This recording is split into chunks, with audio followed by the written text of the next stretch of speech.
It's the beginning of the year, and you as a preschool teacher have been doing a lot of lessons probably all about me. Today I'm going to share with you one of the ideas that I do with the kids that comes with the curriculum that I have, but you can just take it and use it as you see fit. But this lesson I would do in a small group. If you've been following me for any amount of time, you know that I am not about the worksheets and I'm not about creating more work for you. I don't want the activity to take you longer to make than it takes the kids to actually do. So this is one of those activities that I've seen it done in a way that can be overwhelming because the teachers have to spend so much time creating it. So I just want to encourage you, don't let it be one of those things. You can still do this in a simple, easy way without it taking you a lot of time. Today we're going to do name scramble. So in a small group, after you finished reading your story, and if you're following my curriculum, you have read I Like Myself, you are going to stand up, y'all are going to do your head, shoulders, knees, and toes, and then you're going to break into small groups. You're going to divide the class into half. Your co-teacher is going to take half the kids over to work on their All About Me book, and then you're going to work with a small group doing their name scramble. The focus and what you want to get across today is two different things, and that is they are special and unique. Just like in the book, I Like Myself, they don't just come with physical characteristics that make them physical and unique, but they all have special names as well. I'm gonna take their name tags from our word wall and I'm gonna have them with me. I want the kids to see that our word wall and their name tags are something that I want them to utilize throughout the year, especially if they don't know how to write their name. They can go grab it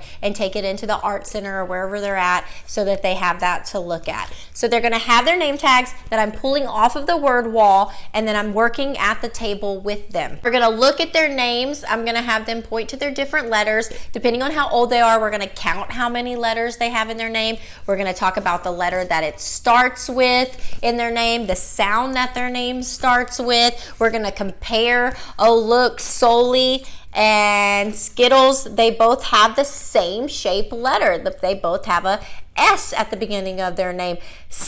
It makes the Soli or Skittles. So we're going to kind of go through a little lesson like that. Look for it, like me, because I have like their names on these name tags. I actually created these, so if you want them, they're in my store. Or if you have subscribed to the Chaos Coordinators that the group that I have, then this comes in the course. You have access to all of these things and you can add their picture in just like I did. These are ones I use on the table for their names because I like to use this part for different activities, but you could use them all throughout the room as well. And then we're going to do our name scramble. So this is an activity. You can do it in either one of these ways that is easier and faster for you. I don't want you to spend a bunch of time on this. Now, say your kid's name is Skittles. You're gonna write Skittles on here. So I'm going to do this with all the kids sitting there watching. I'm going to have their name tag and we're going to talk through it as a group and we're all going to just watch as I write it. I want them to make the connection that these letters make up their name and that we can write the letters to make their name on here. These are all new concepts that they are learning.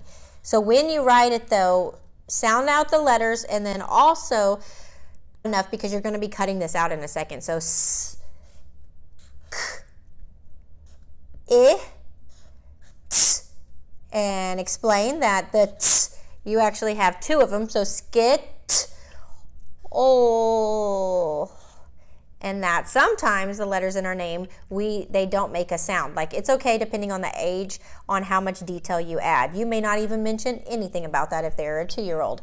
Now take the other kid's name. So I'm going to write it down here.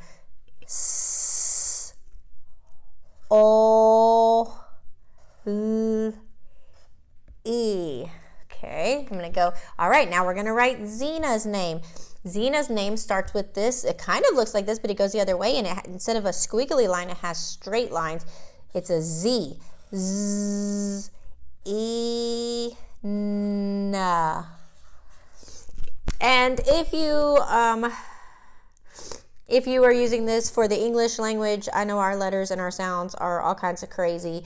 Again, I don't go into a whole bunch of details about all the rules because I'm teaching early childhood. I just kind of sound it out like that. So now we're going to do Fergie. Oh, Fergie has some straight lines.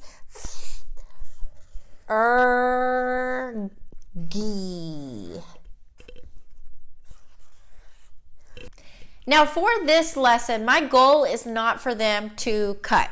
Like if my objective was scissors in this lesson, I would have them cutting it. But what I want them to see is that they have a unique name. Each of the letters make up their name, and they have to go in the right order in order for it to say their name. And so here, I'm going to take the time to cut it. But again, if I wanted them to learn to cut right now, then I would make sure that we were doing an activity that they could more free cut, and it's not a specific thing that I'm trying to get them to do. So I would show them, okay, look, this says Skittle. Now I'm going to cut apart each letter, and I'm going to hand them to them as I am cutting them out.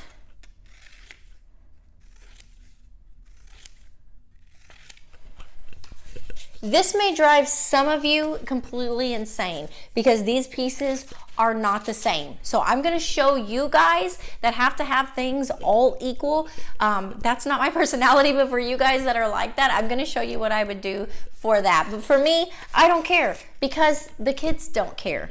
So now I'm going to give Skittle her name, and she's going to have her name tag, and I'm going to see if she could put her letters in order. We're not going to glue these down or anything right now. We're just working on getting them in the right order. So that is the objective of today.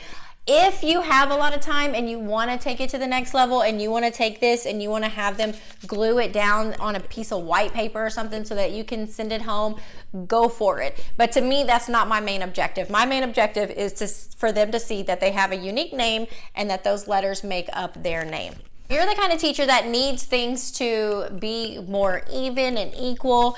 You can take a piece of paper and cut it all into similar sized pieces like this. Like for me, again, they're not the same shape. These are actually leftover pieces that I had from another activity that I was doing with the grandbaby.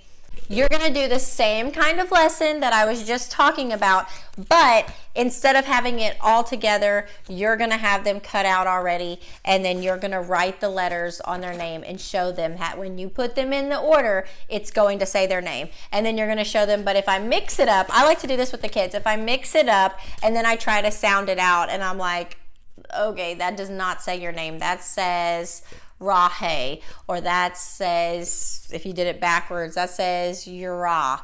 Like mix it up and just show them that they has to be in the right order in order for it to say their name.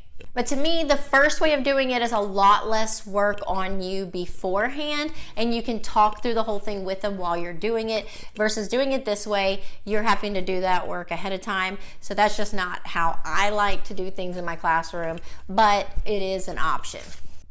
So if I haven't driven you type A personalities crazy and you like lessons like these, go ahead and comment all about me and PM me your email address, and I will get the all about me theme sent over to you as soon as I get all of these videos uploaded in it.